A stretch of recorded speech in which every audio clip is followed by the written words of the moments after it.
everyone, my name is Jis Chuen, majoring Chinese. I think it's a time when everyone is thinking about their career path. I can't believe I'm already a junior in college next year, so I started to think about what to do when I graduate, especially about whether to go to the graduate school of education or not. I have a dream that I want to get a job, save money, and get married as soon as possible, but if I go to graduate school, I'll have to spend another 3 years. So I'm still thinking, yeah. I know there are many good things about going to graduate school. You know, my long-time dream was to be a Chinese teacher for 7 years, but world has changed so much over the past 7 years. Once I grew up, I had to think about more things. The birth rate in Korea has become too low. Besides, I don't have the confidence to spend a few years alone preparing for the employment exam when everyone else is developing and moving forward. I'm afraid I'll feel like I'm falling behind. But if I don't necessarily become a teacher, I can get a certificate of education and a master's degree if I go to the graduate school of education. It means my career options will be broadened. I decide to ask my life senior. Let's go do an interview together. This is our Chinese language professor. She dreamed of becoming a professor in her 30s and became a professor in her 40s. Let's ask her. 老师觉得两种都可以，一个是你早一点赚钱，还有一个是去就读研究生院，你如果快一点工作的话，可以早点赚钱，可以成家，你会有一个温暖的家，这是一个好处。如果去研究生院的话呢，学历比大学毕业要高一些，这样的话呢，你去某一个公司或学校工作的时候呢会有利。所以说，两者都有利弊，都有利弊，选择呢。最好是你自己来慎重的考虑。谢谢老师。She's like this. Okay, that was a great opinion. This time I'll interview my favorite professor, Francois. Let's go to ask. Guys, my name is Francois. Yeah, okay. So I think graduate school is a good choice for students to go to if they have a specific plan that they want to carry out with the graduate degree. If you're going to graduate school just to say, oh, I have a graduate degree, then I think it's a waste of time and money. So if you're ever in a situation where you have to spend time and spend money, you should think very carefully about that decision, because money is easily able to come back to you, but time you can never get back. So if you have a specific goal that you need to achieve with a graduate degree, graduate school, great choice. If not, don't do it. Thank you. Thank you. That was very clear. I should think more about my goal. Thank you. But I need a more personalized answer. So I asked my mom. She graduated from Graduate School of Education and used to be a teacher before. So trust me, what she says is believable. 인생은 길고 평균 수명은 나날이 늘어나 최소 80을 잡는다 치더라도 근 50년의 직장 생활을 할 수밖에 없다. 50년 동안 하나의 직업만을 고수한다는 것은 너무 가혹하고 바람직하지 않다. 다양한 직업 세계를 맛보고 경험하고 부딪히면서 깨닫는 것을 나중에 교육대학원에 가서 교사가 되어 학생들에게 전달했을 때 얼마나 그 수업이 재밌고 또 보람이 있을지는 다시 한번 생각해 볼 수 있다. 그래서 당장 교육대학원을 졸업 후에 안 간다 하더라도 잠시 나는 교육대학원을 유보했을 뿐이다 라고 생각하면서 나의 스펙을 삼는, 나의 스펙을 키우는 일들로 지수의 첫 발을 내디르면 어떨까 생각해 본다. And she also recommended things I can do even if I don't go to graduate school. 지수가 앞으로 중국어과를 졸업하면 어디로 진출할 것인지 무척 고민이 많을 것이다. 엄마는 개인적으로 지수가 외향적이고 사람들을 좋아하고 항상 밝고 사람의 마음을 움직여 무언가를 할 수 있는 모습들을 많이 보아왔기 때문에 지수가 만약에 중국어과를 졸업해서 중국 관련 무역회사라든지 아니면 공항의 면세점이라든지 또는 중국인들이 많이 찾고 있는 우리 국내의 성형외과, 안과, 피부과 쪽에 코디네이터도 한번 생각해 보면 어떨지 추천하고 싶다. 물론 병원 코디네이터는 의료업계이기 때문에 의료 상식에 대해서 많이 알아야 되는 그런 부분이 있고 당연히 중국어도 또 월등하게 해야 되는 부분도 있을 것이다. 그리고 공항 면세점도 물건을 팔기 위해서 그 물건에 대해서 전문적으로 공부하고 또한 상대방의 마음을 간파하여 물건을 팔아야 되는 어려운 부분도 있을 것이다. 그렇지만 사람들을 만나서 설득하기 좋아하고 그거로 인해서 구매까지 이어지게 하는 그런 능력을 소유한 지수는 분명히 이쪽 서비스 업종에 있어서도 충분히 두각을 나타낼 수 있을 거라고 생각한다. 안정적이고 편한 직장은 아니겠지만 하루하루 재미있고 도전적이고 많은 사람을 만남으로써 또 다른 욕심이 생길 수 있고 또 다른 기회를 엿볼 수 있지 않을까 생각한다. As she said, I'm currently in marketing as a part-time job. This is the first time I've made money using my ability. I found out that I was good at marketing as well as teaching here. Some people wanted to scout me and my company raised my salary, and this is very unusual situation for a part-timer. So I think I can consider marketing as a job too.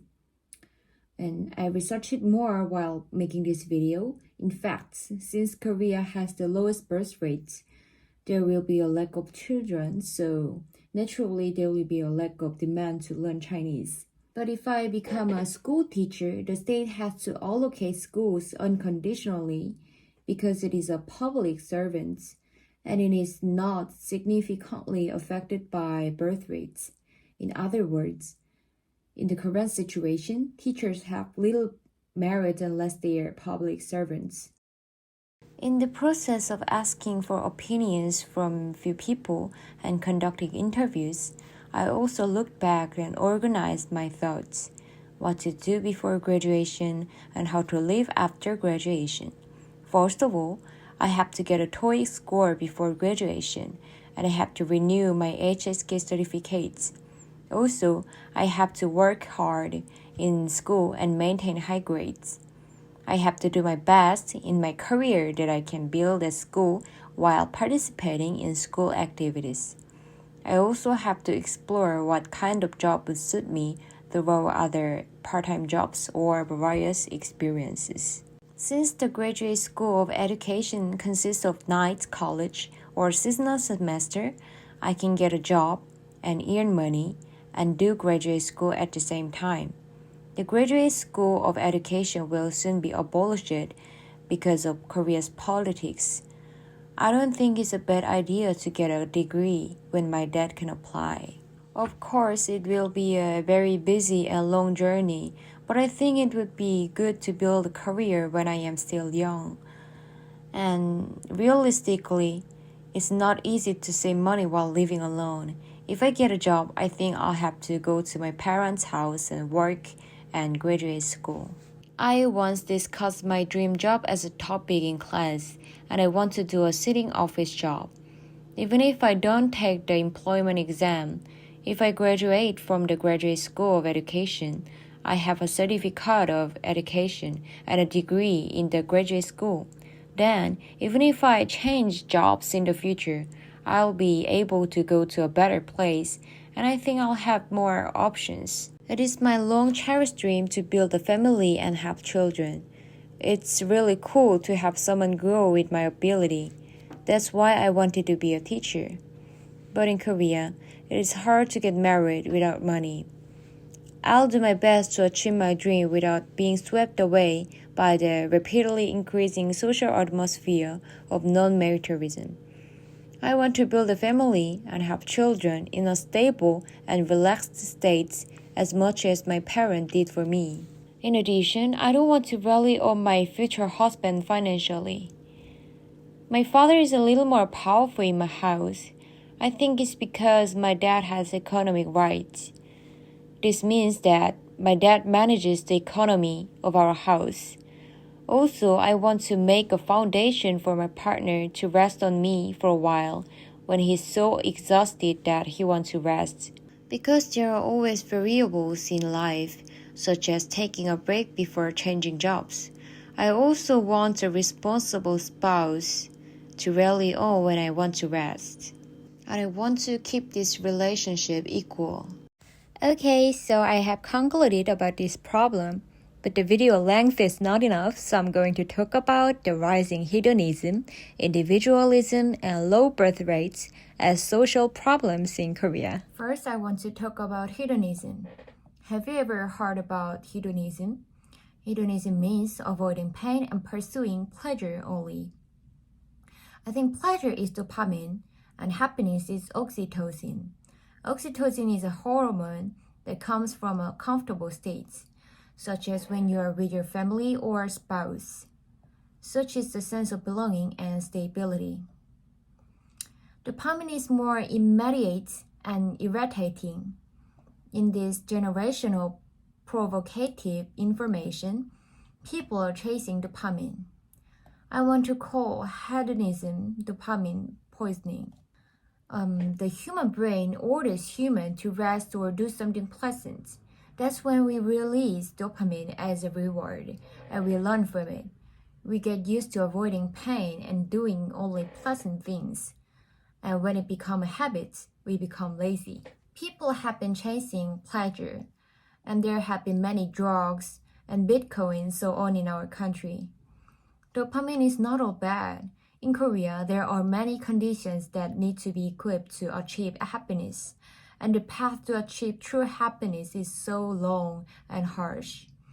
In the process, dopamine must be produced to some extent so that we can overcome the difficult process. However, the current situation in Korea is too expensive to get oxytocin, the real happiness. It costs so much money to get married and have a family and have children.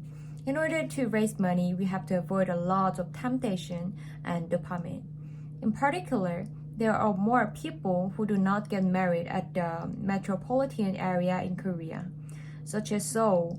It's difficult to carry out their current daily lives. So, even if I get a job in Seoul, I'll live in my parents' house. In reality, it is almost impossible for the newcomer to live alone and save money in Korea. I would love to have 2 to 3 kids if things are low in the future, but I think maybe only one will happen. So I asked my boyfriend's opinion why non-materialism is rampant in Korea and the birth rate is falling. 기혼주의가 많아지는 이유는 일단 현재 한국 물가를 감당할 정도로 결혼 생활을 유지할 수 있는 경제력을 가진 남자들이 되게 소수라는 거지. 기업 같은 데서 교육을 할 때 한국 임금 노동자 평균이 지금이 한 3,800에서 4,000 정도 되나? 근데 이 돈으로 지금 앞서 기성세대 분들이 이뤘던 가장 기본적인 요건도 맞추기도 되게 힘든 스펙이잖아. 그리고 생각보다 지금 같은 발전된 시대에 접해들면서 할 수 있는 게 너무나도 많아. 자신에게 투자하면 투자할수록 행복할 수 있는 방향이 굉장히 많아진단 말이야. 예전 같은 경우에는 아이를 낳고 가정을 이루고 거기서 이제 아이들 크면서 바라보는 게 어쨌든 간에 그때가 대중적인 거잖아, 그게. 근데 지금 같은 경우에는 그 돈이면은 할 수 있는 게 굉장히 많아. 뭐 해외여행 같은 것도 굉장히 발달이 돼 있고, 취미라는 것 자체를 과거와 다르게 그 취미를 10대, 20대, 30대, 40대까지 내가 돈이 있다면은 그거를 계속 연장해서 가질 수 있어. 거기에 대한 교육이나 그런 것들도 쉽게 접할 수 있고, 과거와 다르게. 그렇기 때문이라고 나도 생각을 하고, 연인이라는 게 이게 결혼을 왜 안 하냐고 생각이 든다면, 요즘은 되게 여러 가지 커뮤니티들이 활성화돼 있잖아. 그러다 보니까 사실 그런 사람들이 마음만 먹으면은 이성을 보거나 접하는 게 그렇게 어렵지가 않아. 접근성이 상당히 낮아졌다고 생각해. 그러다 보니까 결혼보다는 그 나이대에 누릴 수 있는 쾌락을 못 끊고 계속해서 누리는 거 아닐까? 나쁜 건 아니고. 현재 이루어지고 있는 그런 고물가, 물가가 오르고 그런 것들 감당이 안 되잖아. 이제 결혼을 하게 되면은, 지금은 나 혼자를 위한 지출이다 보니까 상관이 없는데, 요즘에는 개인주의 성향이 되게 강해지는 것 같아. 국가 발전에 이바지 이런 것들을 요즘 생각까지 하면서 결혼을 하려는 사람들이 많이 없잖아. 과거에는 그런 게 좀 심했단 말이야. 교육부터가 과거에는 그런 식으로 됐어. 지금은 사실 국가에서 이루어지는 그런 교육과 그런 사상을 가지고 있는 선생님들 밑에서 그런 교육만 들으면서 살지 않잖아. 요즘에는 유튜브 보고 인플루언서들이 행복하게 사는 걸 보고 SNS를 보고 그런 것들을 접하게 되면서 사상이 좀 많이 변하는 느낌이라고 해야 되나. 내가 두서없이 설명했지만 내가 생각했을 땐 이렇다. And I also asked him, what are the requirements to get married in Korea? 내가 생각했을 때 결혼을 하기 위해서 갖춰야 할 조건은 일단은 사회적인 지위나 어느 정도의 경제력을 확보해둔 상태여야 돼. 난 내가 가난한 집안에서 태어나가지고 자라서 그럴진 모르겠는데 사람이 어느 정도 경제력이 확보된 상태에서 결혼 생활을 이어나가는 거랑 궁핍한 상태에서 결혼을 진행하고 그렇게 삶을 이어가는 거랑은 되게 장르가 다르다고 생각을 하거든. 그리고 젊은 상태에서 어느 정도 자신이 무언가 스스로 개발을 하고 성취를 했다는 그런 경험을 가지고 있는 사람들이 결혼을 했으면 좋겠어. 그런 사람들은 자기 객관화가 확실히 되어 있어가지고 어쨌든 어떤 상황이 자신에게 부닥쳤을 때 거기에 대해서 능동적이게 해결할 수 있는 그런 지혜를 분명히 아무것도 이루지 못한 사람들과 다르게 존재할 거란 말이야. 그런 사람들이 이 결혼이라는 이 큰 이제 책임을 지려면은 어느 정도 이제 지금 현 상황에서는 어느 정도 그런 멘탈적인 부분이나 자기를 케어할 수 있는 사람이 결혼을 하는 게 앞으로 결혼 생활 자체도 지치지 않을 수도 있는 거고 자식을 낳았을 때도 그 아이에게 올바른 길을 인도할 수 있는 그런 힘이 생기지 않을까 싶다. I didn't know that individualism and hedonism were so related to the non-marriage rates in Korea. He seems to have a very firm opinion on social issue at the moment. Maybe it's because he's an office worker and he's making his own money. Thank you guys for watching this long video. I hope everybody has their own firm views on these topics. Let's work hard and always move forward to think about better problems. I will support your life in the future. Goodbye.